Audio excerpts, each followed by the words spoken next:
What's crappin' in fun seekers? On my channel I've caught some crap recently for some of the hack job work I've been doing.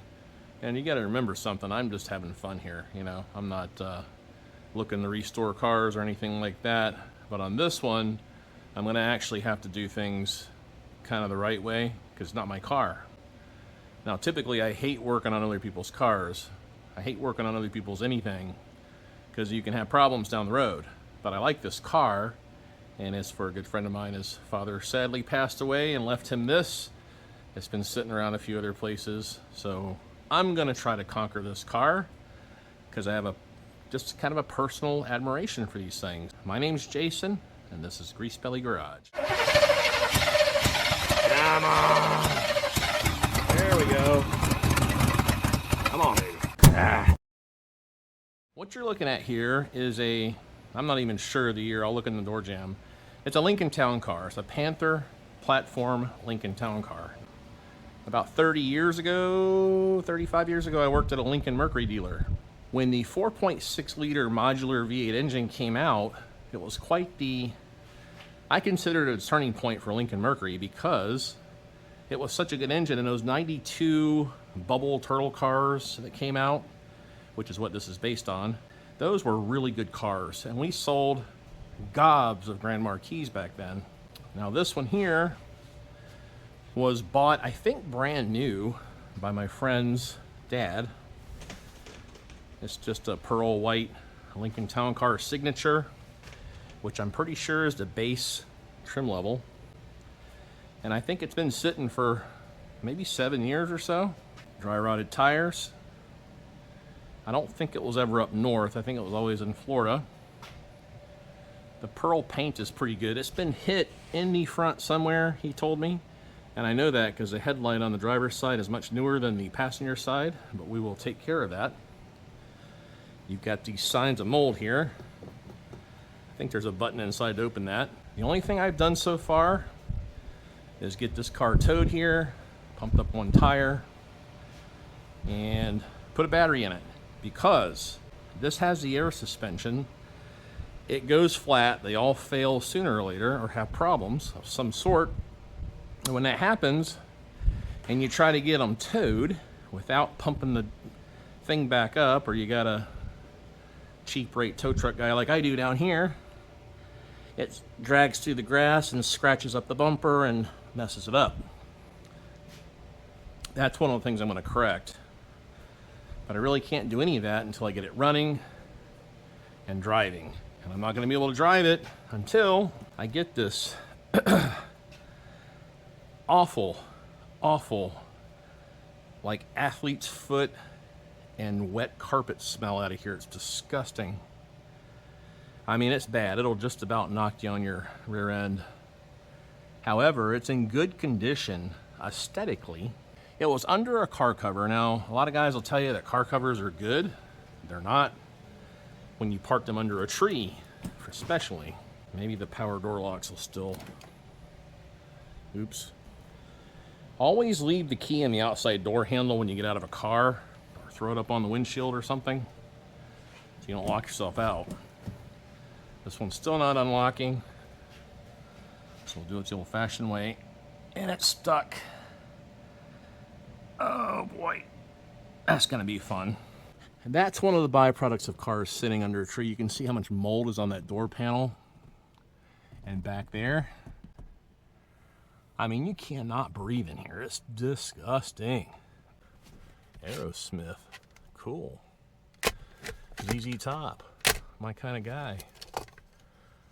Got the shades, cheap sunglasses. Da -da -da -da -da -da -da. Oh, we're gonna need this. Also, you can take these old things like this and soak them in something like essential oil and just keep reusing them if you want to. Because everybody buys essential oil and never uses it for its intended purpose.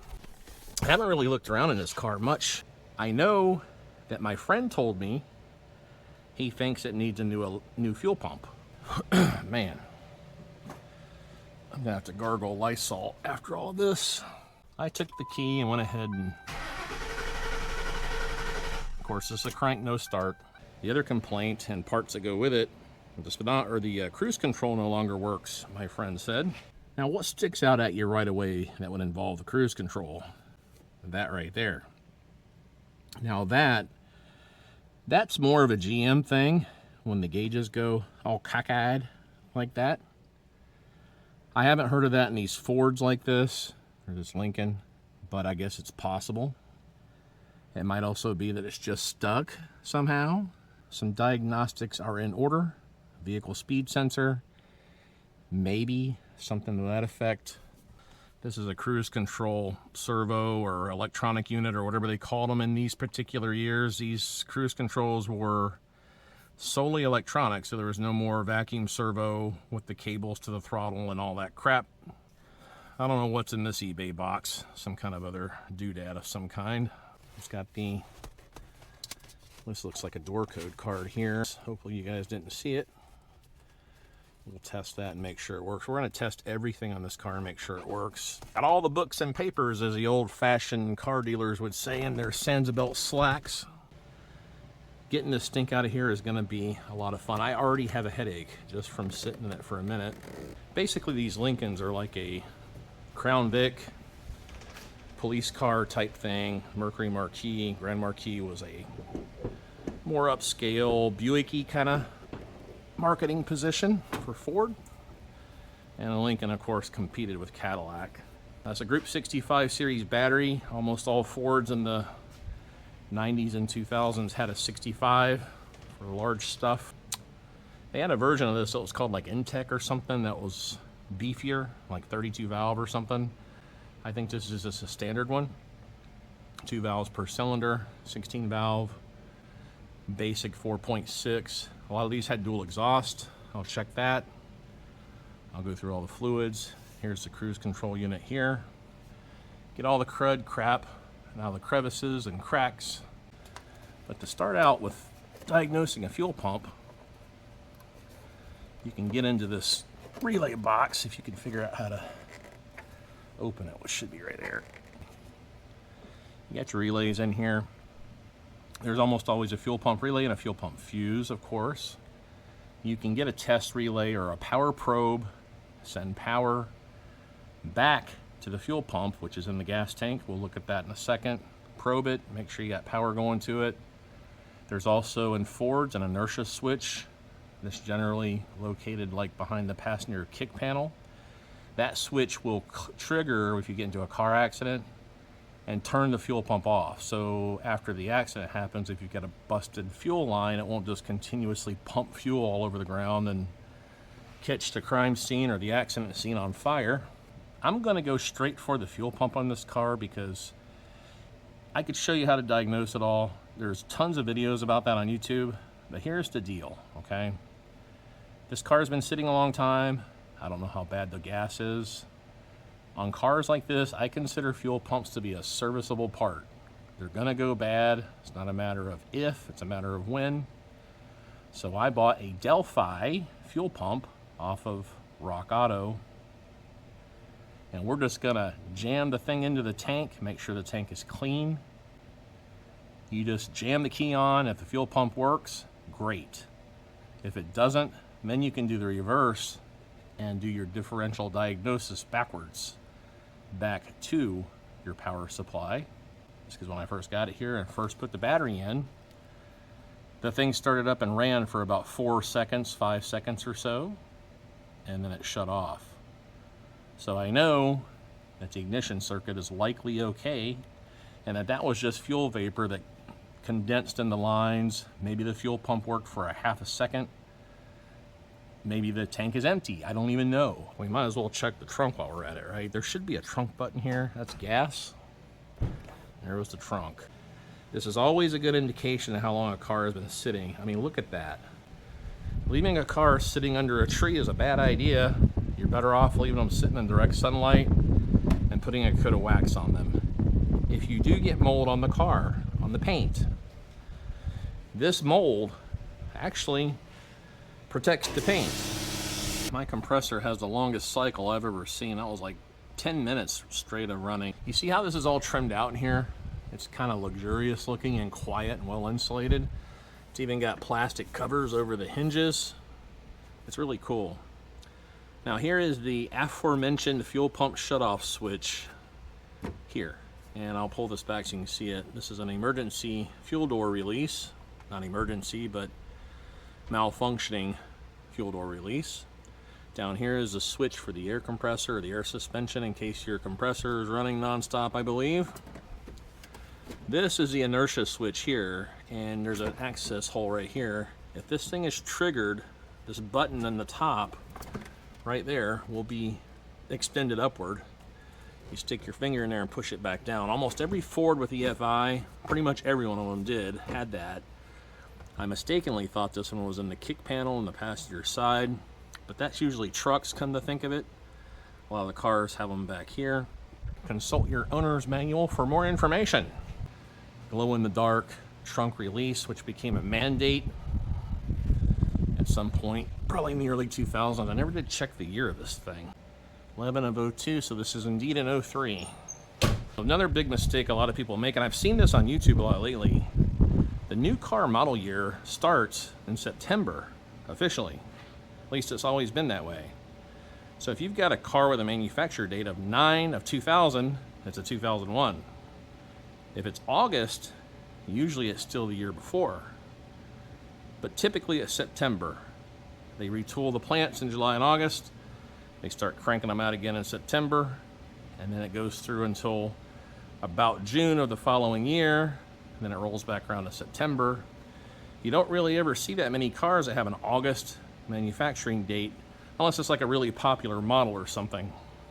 These door handles are super duper sticky. Oh gosh. And here's a better look at the smell that I'm dealing with. So I think I'm gonna do something that I might regret and try to put the windows down.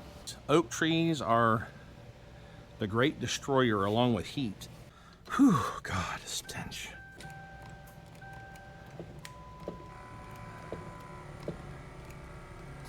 That clicking you hear is the air compressor for the rear suspension. Actually, all four corners of the suspension. And every single one of these windows is not operational. Now these, because this car has been damp or whatever inside here, the switch could actually be the problem. Especially because 3 of them are reluctant to work. Oh, there goes that one. It was just stuck. Okay. So you can rock them back and forth if you time. There it goes. And we'll lubricate that up. 75,000 miles. You guys have heard me talk about being an AC guy before, and I have lots of stuff for air conditioning.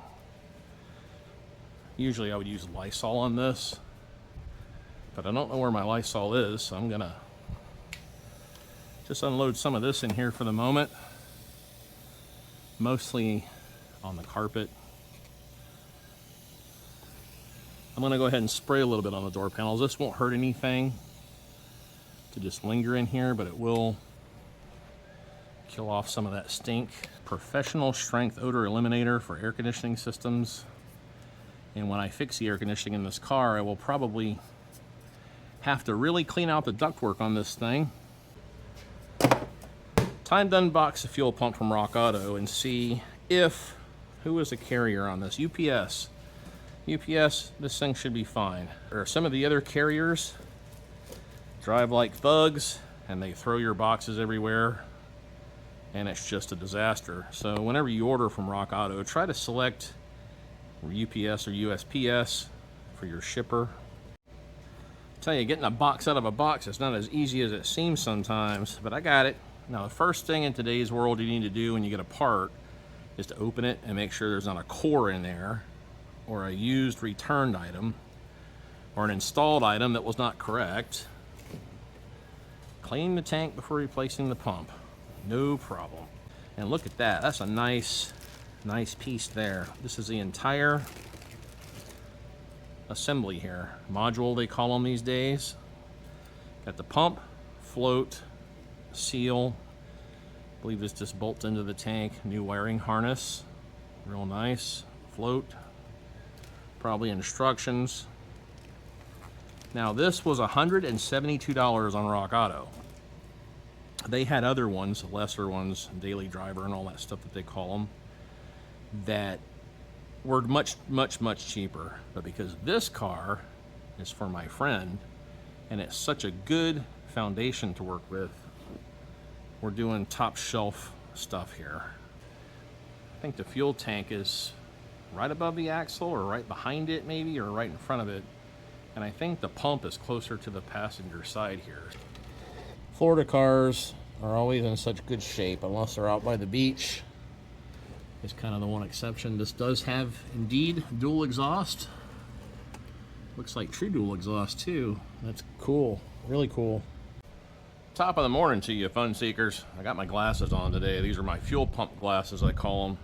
Got my fuel pump, got a light. I always buy these tool kits when they're on sale at different places. That one's from AutoZone, I think. Got some fuel line disconnect pliers, wire cutters. I got some old zip ties that I found on a trash pile, I think. I asked Flacco if he could get me a Mexican blanket a while back, and he said, yes, sí, claro. I said, great. Wanted it to be authentic. He brought me one of those plastic patio area rugs that you put underneath like a lanai patio set. And actually, this is a fantastic thing to have if you're working on a floor. It's really lightweight. It doesn't absorb anything, but it doesn't let anything spill everywhere, if that makes sense. So we're going to use this. You just hose it out every once in a while, and it'll probably last a good while. And there's our fuel pump assembly right there. Right there. Another thing to do is kind of smack on this tank and see how full it is. It actually seems like it's empty, so that's good. That means when I take this out, gas won't come pouring out of here. I'm gonna have to modify my doing this by the book as I originally promised, because I've already said the F word enough times to blow that out of the water. This is one of the fuel pump wiring harnesses here, and it's tucked in behind, right underneath here, right beside this hole, which I can't see. Right there, right there. It's somewhere in there, maybe slid onto this Christmas tree. You absolutely cannot get in there. Even if I took the tank all the way down, it would be so hard for me to get in there and get this wiring harness apart. So I had to get my fat sausage fingers in that hole, shove it off of that plastic guide Christmas tree Mount Duber, get my other fat fingers in here, pry it out, and finally got the wiring harness disconnected. These are not going back here, by the way. These are going into a better location because it looks like I may have to cut the connector off to get it through there, which really makes no sense at all. Here's a GoPro in the tank camera shot. Now we should be able to see. How does it look? You guys tell me. Is my microphone still hooked up? This is definitely the original assembly here, and you can see, I don't know if you can read it on camera, but the assembly date of this is 10/21/02, third shift. Build date of the car is 11/02, so this is the original Motorcraft assembly. And usually what happens with these, because the pickup screen or sock is not even in that bad a shape, looks like the tank was probably a little rusty on the bottom.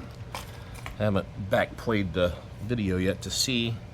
A lot of times it's just these, if the pump itself doesn't burn up, sometimes the little hoses here develop little cracks or holes, and they don't pump any pressure correctly out through this output pipe up to the fuel injection rail or the fuel filter.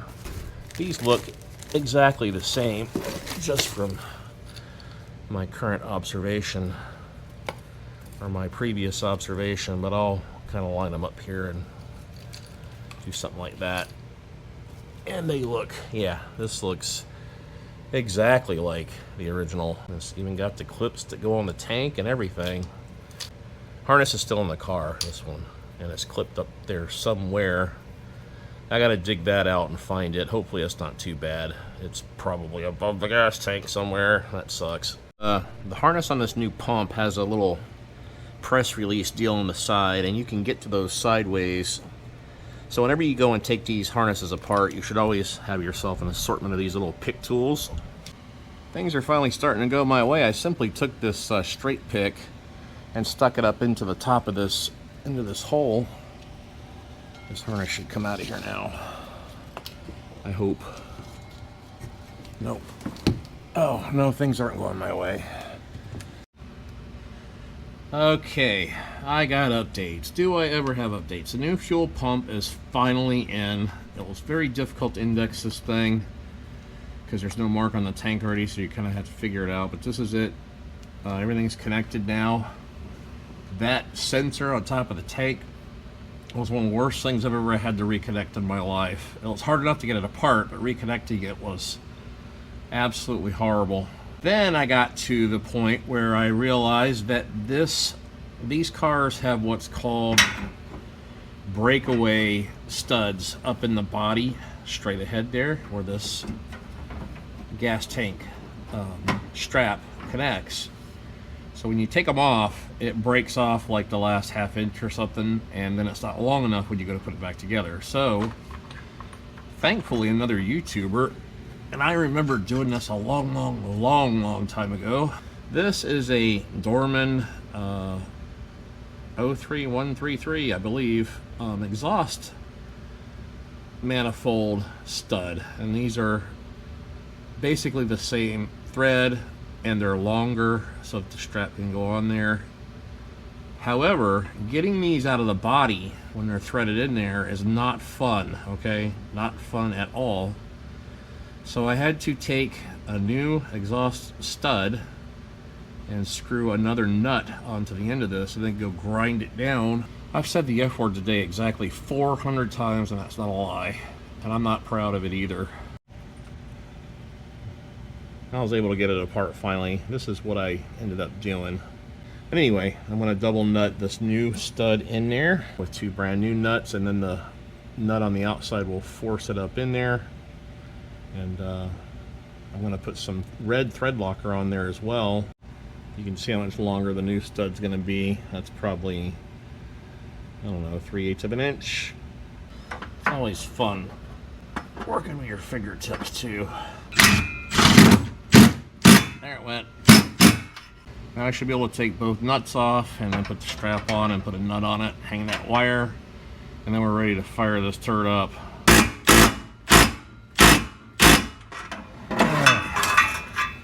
Tank strap done. No more breakaway studs. What a stupid idea that was, Ford. Stupid. Joy to the world. Well, I had to take the tire off so I could get my fat Popeye arm in that hole to hook up that connector. And I had mentioned earlier that I didn't think this thing was, or I thought it was always in Florida, but see this cap right here? It's got all that corrosive stuff on it. Almost every time you see that on a wheel or a cap, that's from the salt up north. Now, I don't have first-hand experience with that because I've been a Florida boy my whole life, but I know when I see a car that's got this to avoid it for the most part, because you're probably going to be putting brake lines and stuff on it, fuel lines, and all that misery you guys have to deal with up there. Every even sorta kinda halfway decent mechanic will replace a fuel pump, and then before they even start the car up, go ahead and put a fuel filter on it. That stuff I sprayed in here yesterday, you'll be happy to know, did absolutely no good. Nothing. I'm gonna cycle the key, turn it on probably 3 times, so we should hear the fuel pump going. I'll have to leave the little microphone back here. Try something different.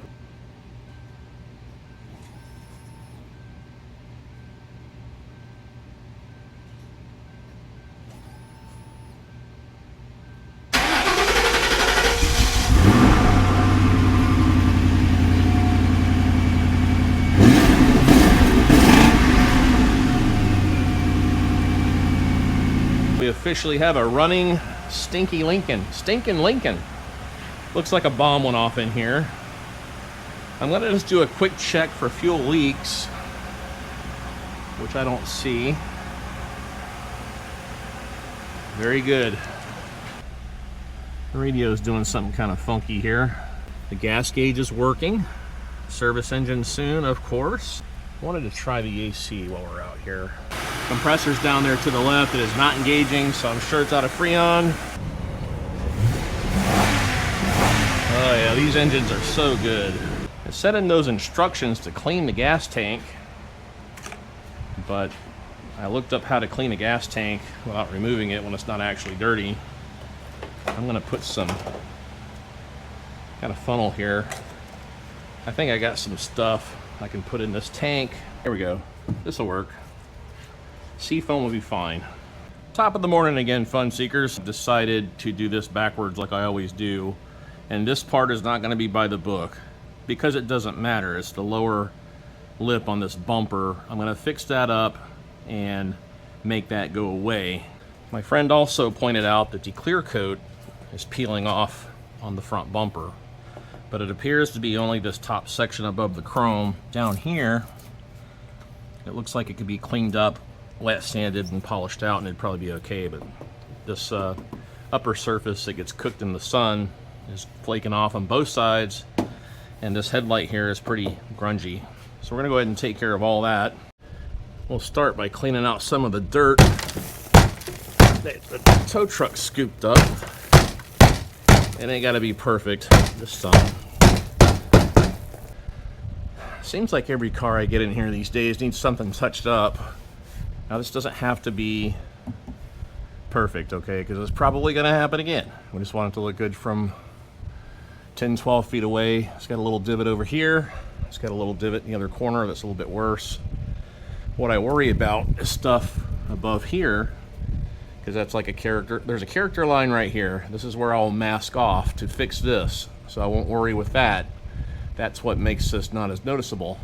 But this right here, before I start doing anything, I'm going to try to wet sand that out and see if it'll just kind of disappear a little bit, or if it has to go higher. I think it could just be touched up with a little white paint. Okay, that's a pretty wicked deep scratch right there that'll have to be touched up after the fact. It's not worth taking the risk going higher here and then trying to blend all that. This clear is already pretty thin up here anyway. If this stays waxed real heavy or ceramic coated or something, it'll have years of life left without much problem. There's a lot of dirt in there. My gosh.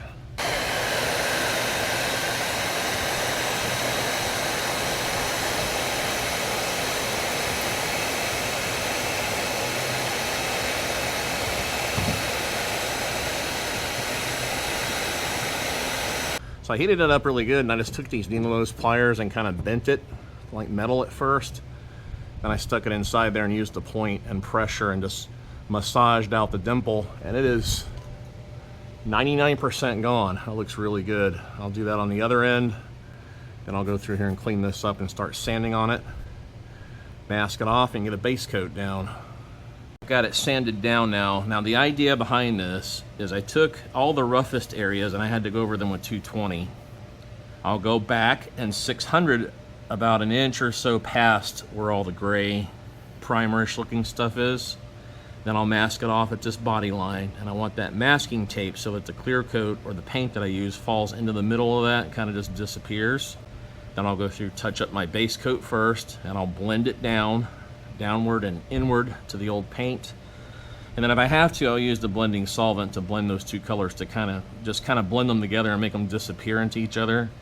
And then I'll go back, let that cure up, go back and use some of that Max 2K clear coat. It's taken me years to develop my masking technique, so not everybody can do really good work like that. I had to put some putty down there, some spot and glazing putty down there, and a few of those gouges in the plastic. Everything else has been smoothed out very well. I'm not going to touch it again because I've already cleaned it up with my last little dribble of spray away glass cleaner, although I think I did touch it there, but that's not going to hurt anything. Off camera, I gave up on the spray paint. Just went straight for the white primer, and I'm glad that I did because that's a really good base for that paint.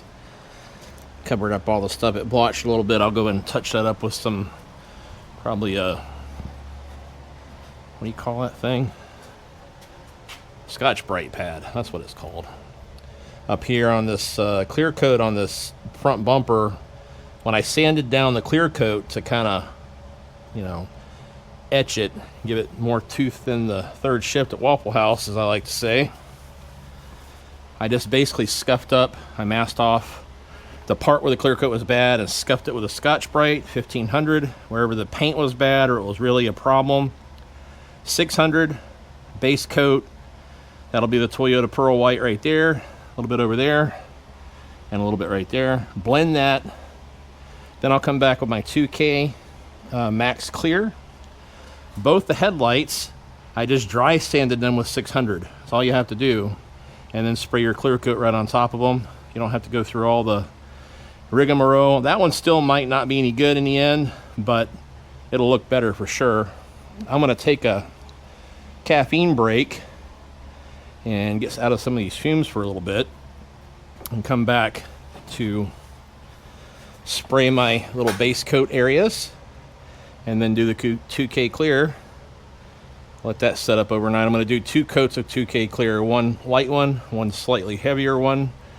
It should look good tomorrow, and then it's time to tackle some tune-up and tackle that disgusting interior. Can anybody explain to me how you take a jack and you jack up a car and you put it on jack stands, and then you take the same exact jack and you go to take the car off the jack stands, and the frickin' jack won't jack the car up high enough to get it off the jack stands? So you got to do this whole song and dance with another jack. I mean, how does it happen? Really?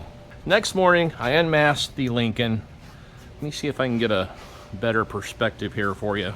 Grease Belly Garage is an official war zone right now. I'll give credit where credit is due, though. When you have one of these plastic area rugs for like a porch, you can just wad your stuff up in it and slide it around real easy and clean it up. Here is my paint touch-up job.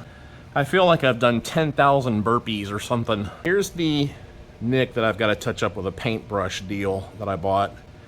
This is the area I fixed, and it actually looks pretty good. Now, I had to go with Toyota Pearl White because to me Pearl White's Pearl White for the most part, and in Florida when it sits out in the sun for 6 months, it all kind of looks the same faded color anyway. There's a couple of gouges that I did not worry about too much. Both these bumpers could be removed by a professional paint shop with a paint booth and all that.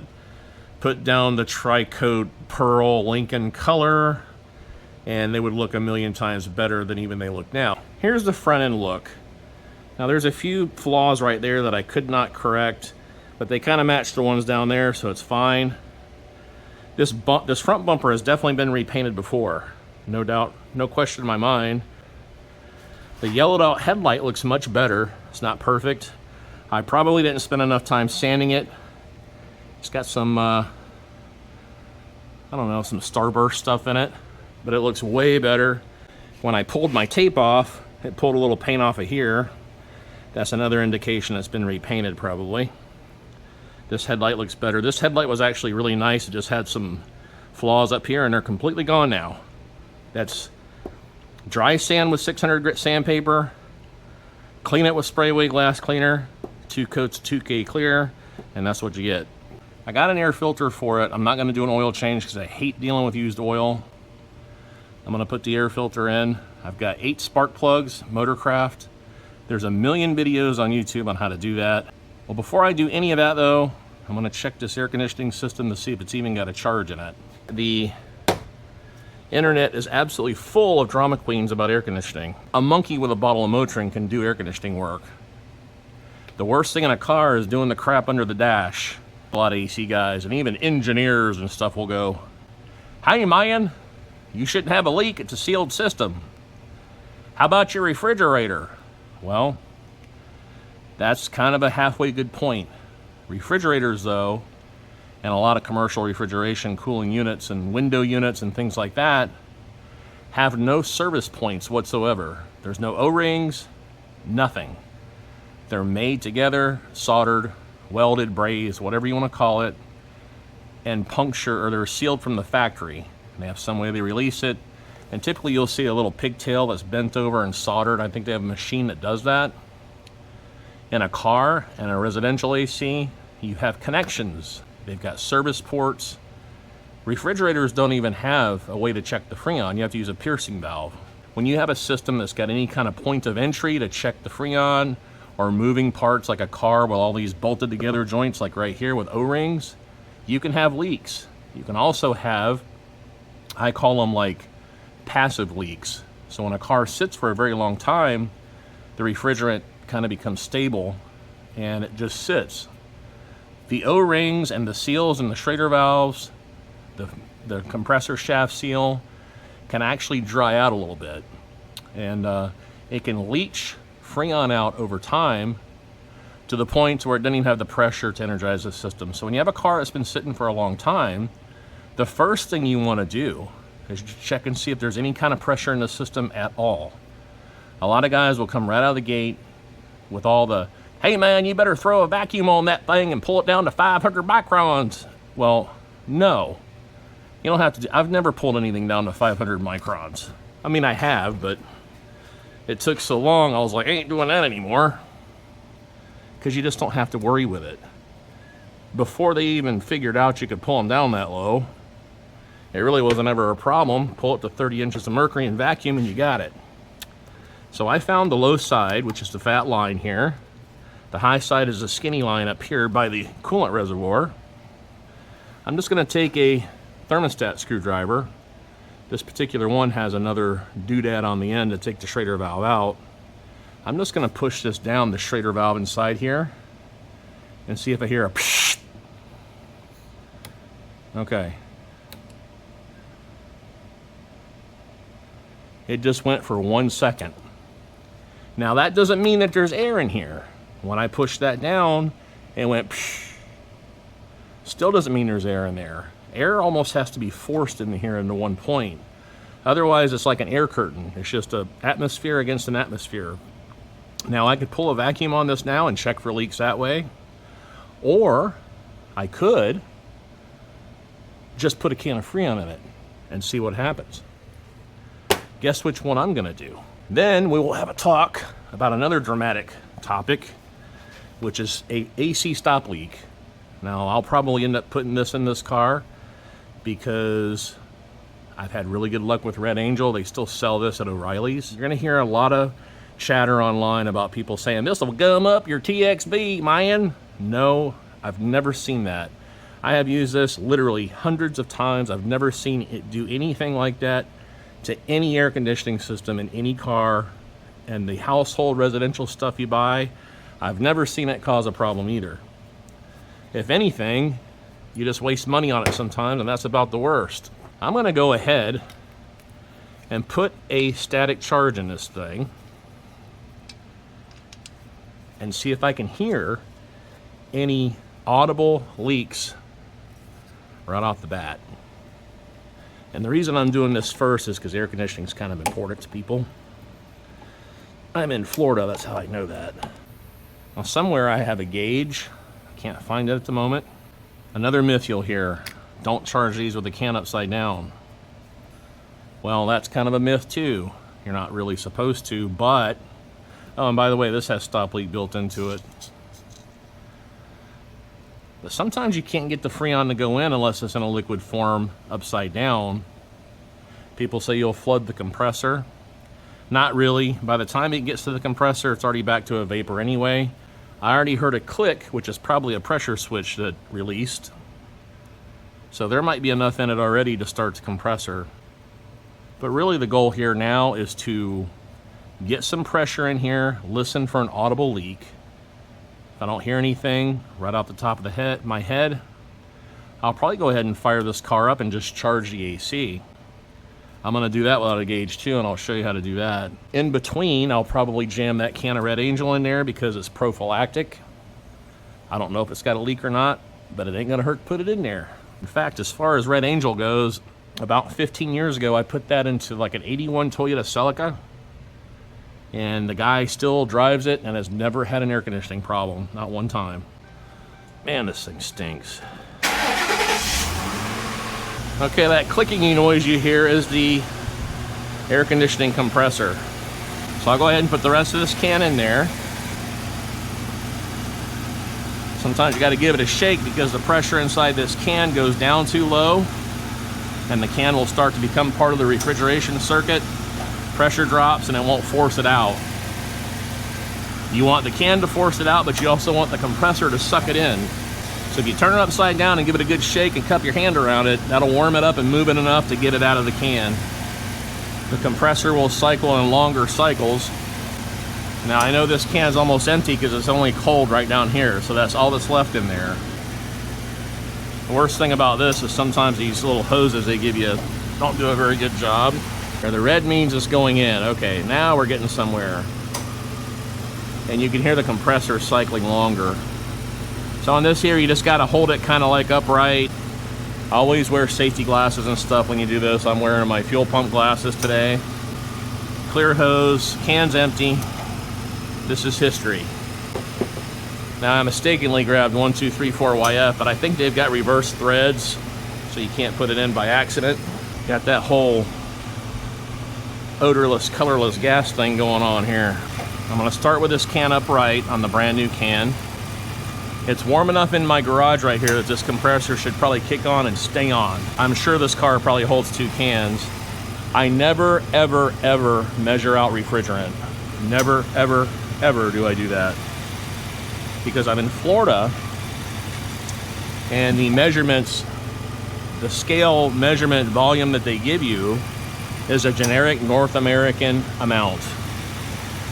We got a special kind of heat in Florida, so I charge it the Florida boy way, which is basically charge it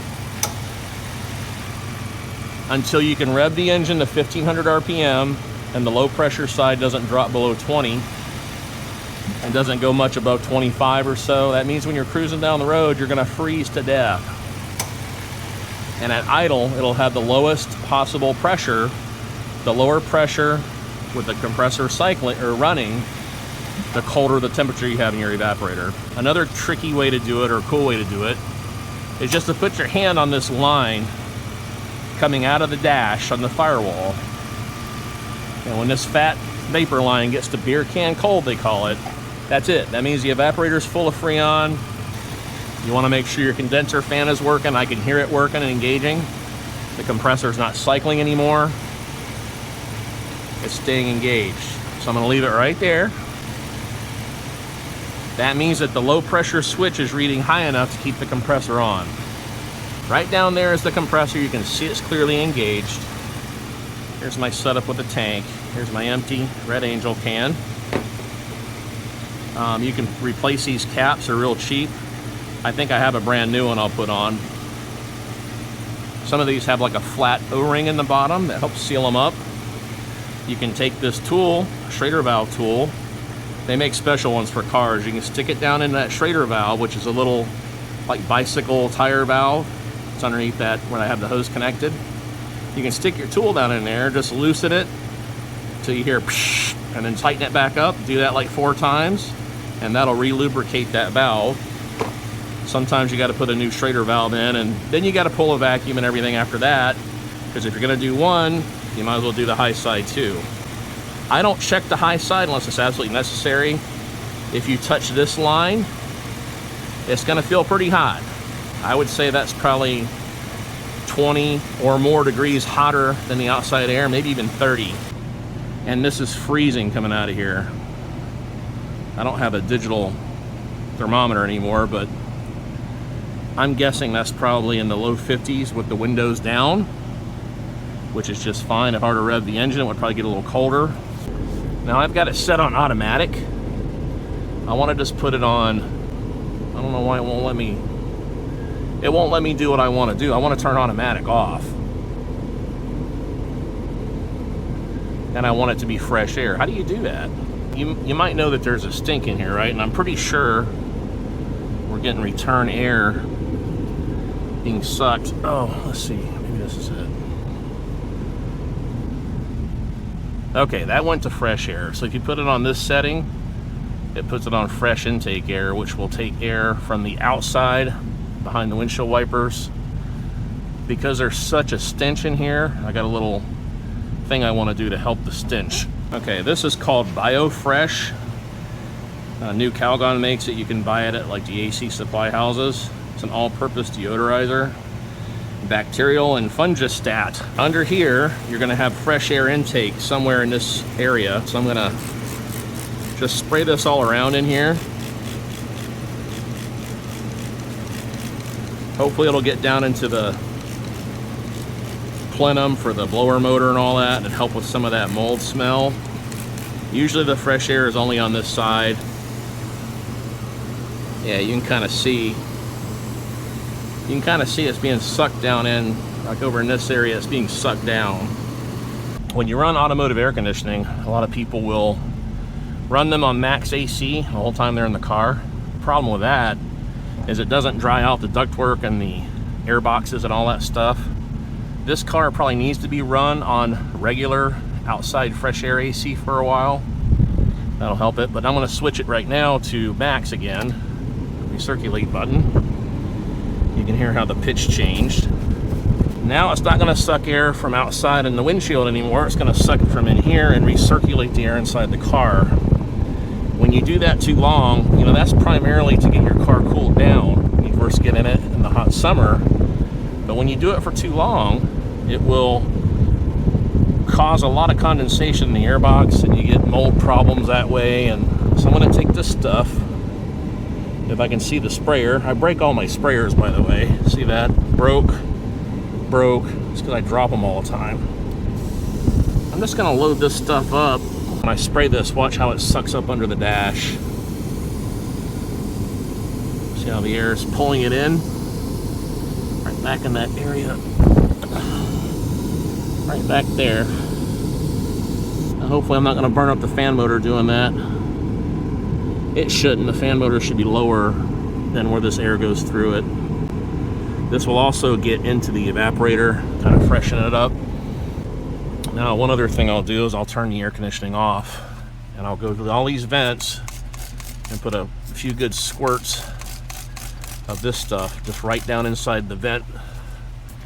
Kind of let it run back in there a little bit. Now, probably the best thing I can do for this AC system right now is to let this car run for a good while, actually. I'm going to lubricate all these windows and door handles with silicone lubricant. As I'm sitting in here enjoying the air conditioning in the Lincoln, I remembered I've got a check engine light on. That smell in there is overpowering, so while I wait for that topdon thing to continue updating, I left the car running so it would maintain power and Wi-Fi connection.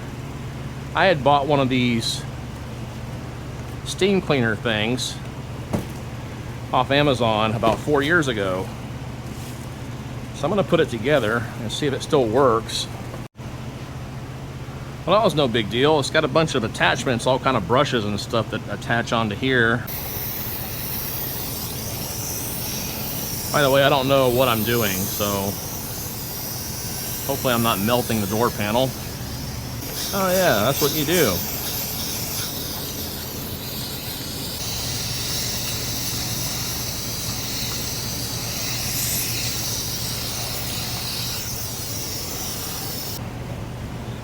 Okay, I'm gonna go around and do all 4 door panels with this thing. I might try to find a bigger tip to make it a little quicker.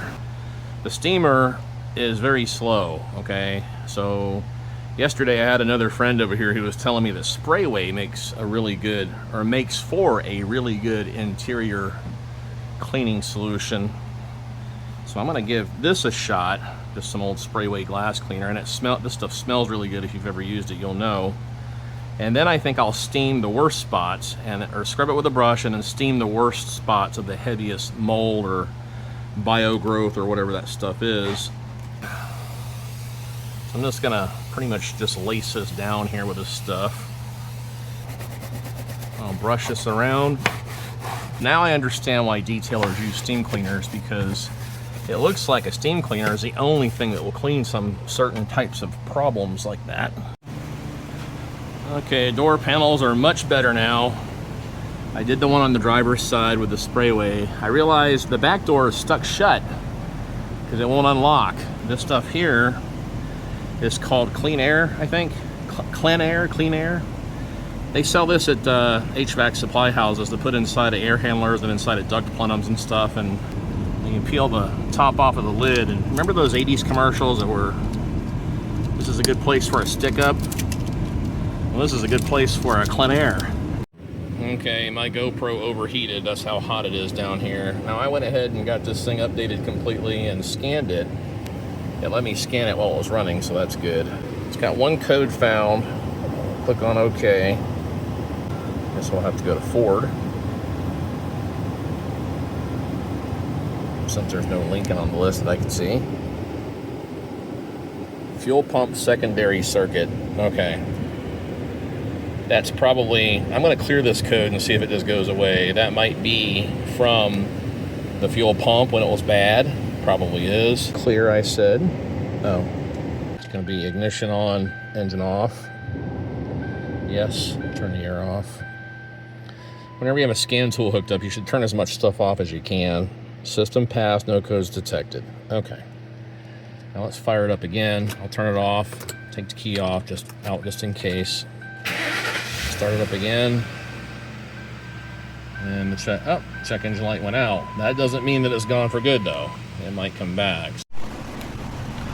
All right, I got her back on the ground off the dollies. AC's charged up, working good. I had 2 wet spots on the floor from the condensation and exhaust. Looks like a bomb went off in here still. And the other puddle of water on the floor is condensation from the AC, which is also a very good thing.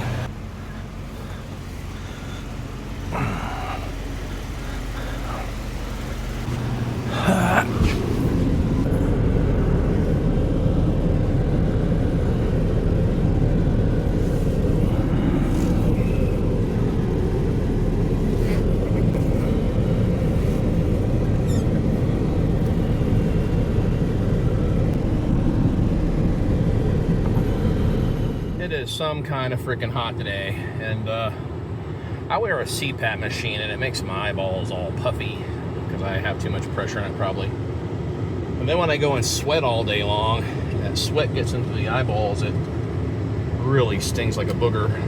We're gonna go and take this on a little cruise, a little maiden voyage for the first time in about 7 or 8 years as far as I know. I forgot to clean the steering wheel. I also found some regular good old-fashioned Lysol. So I've been lamb-based in the AC with that stuff too. And this seems to actually do a lot better job of getting rid of the stink than that other stuff I used. It's kind of old-fashioned, but when those blinkers hyper blink that way, that means that you got a bulb out. See, the other side's normal. That side's too fast. Make sure the transmission's okay. The digital speedometer is working. So that's kind of a help. That tells me the vehicle speed sensor is probably okay, and we just have a defective stepper motor in the speedometer, likely. Give it a little bit of zets, as they say. I don't want to push these tires too hard. They've been sitting around for a while. Unfortunately, I'm only getting 0.9 miles per gallon, so we don't have much farther to go, I don't think. Unless this thing just has to reset from the new sending unit, I guess, perhaps. Yeah, I had to push the reset button down here on the dash, down there, and it started shooting up. And then I hope my brake lights are working too. And I can't remember how to turn that belt minder off on Fords. Wait a minute, the speedometer's working. What happened? I've put a good maybe 25 miles on this thing, and it just keeps running and shifting and braking better and better and better. The biggest problem with this car is that the mold smell is starting to give me a tremendous headache. You just can't, it's like you can taste the mold. It's quite a thing, let me tell you. Man, that speed hump was nothing in this thing. I know why people love these cars. There's no doubt in my mind. I like this car a lot. Wish it smelled better. I think an ozone machine is going to be in order here for this one. But I'm going to go ahead and wash it and try to wash off any external mold and mildew that might cause more problems in the future. I smell burning brakes. Probably got a brake issue going on. Maybe a caliper's getting hung up or something. If you can hear that, that's the left rear brakes steaming. So that brake caliper is probably locked up.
Okay, what I like to do with these wishy-wash, as I call them, I like to look for the ones that have like a drive-through tunnel wash and the wishy-wash part. That way I can get ripped off at the coin drop wishy-wash part and then turn around and immediately get ripped off again in the tunnel wash, because I just focus on the dirtiest parts and the coin part. The wipers don't work. You can not use the rinse cycle when you do that. You can just waste all the coins and the soap and the pre-soak and all that crap and use what little pressure it's got, and then turn around and drive it through the tunnel wash thing and pay another, what, $7-10 or whatever at this one, and then it'll just run it through a whole cycle all over again. Well, so much for being $7. They've increased their prices, so I went for the $10 deluxe. You know you've made it when you're in a Lincoln and you're behind a Cadillac at the $10 wishy-wash. I figured while the car wash is going, we might try to use the topdon here and see if it'll read some live data. No diagnostic trouble codes. Oh, look at this. Pretty good. Fuel trims and all that stuff. O2 sensor monitor. Component test. There's the vehicle ID number, which is... I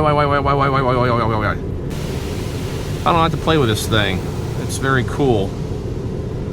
If you're interested in getting one of these, this was a good deal. I got it on some kind of a sale, and there's one that's a pro, but this has lifetime. You don't ever have to pay updates or anything. I'm just going to put a link so you know which one to get. I don't really care about making any money, but this is the one that I bought, and so far I'm liking it. I'm going to try it on my excursion, I believe, the ABS module one day, and see if I can get that to work.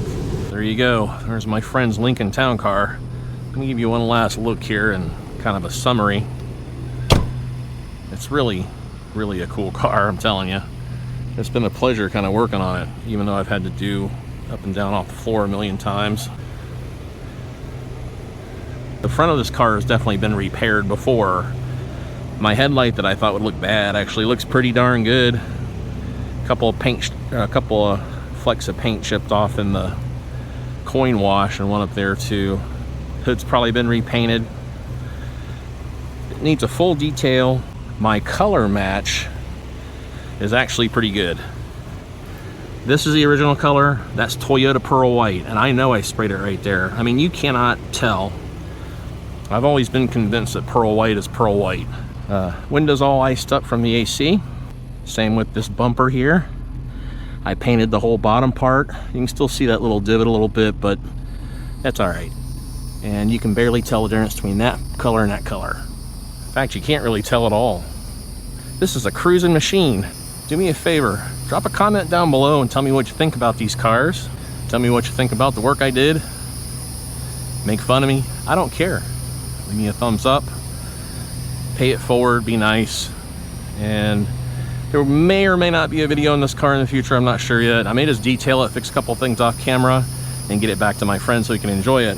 But until then, I really appreciate you guys watching, and I will most definitely catch you on the flip side. Thanks for tuning in, Fun Seekers. Make sure you tune in again.